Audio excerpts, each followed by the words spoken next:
రవి వస్తాడు బయటికి, మరి రవితో మాట్లాడదాం. చెప్పండి.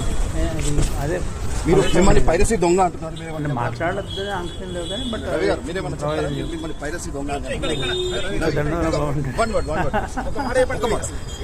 ఏం జరిగింది చెప్పండి. మిమ్మల్ని పైరసీ దొంగ అంటున్నారు. విషయం ఏం చెప్పండి. రవి రవి రవి ఒక్క నిమిషం, just 1 minute Ravi please. 1 minute, one word sentence.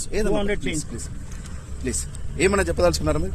మిమ్మల్ని పోలీసులు పైరసీ దొంగ అంటున్నారు, మీరు దీనిపైన మీరేం చెప్తారు? కోట్లు కూడా పెట్టారు విదేశాలు చెప్తున్నారు. మౌనం అంగీకారమా? మీరు నేరం చేసి ఒప్పుకుంటున్నారా? రవి ప్లీజ్ 1 word ఏదన్నా చెప్పండి. పర్లేదు చెప్పండి, ఒక మాట ఏదో ఒకటి మాట్లాడండి. చెప్పండి. మ్యారేజ్ అయింది, మీకు వైఫ్ ఉంది, చెప్పండి. పిల్లలు ఉన్నారన్నారు. మిమ్మల్ని పోలీసులు పైరసీ దొంగ అంటారు, మీరేమన్నా చెప్పదలుచుకుంటే చెప్పండి. మీరు పైరసీ చేశారు అసలు? క్లోజ్ చేసుకోండి. రవి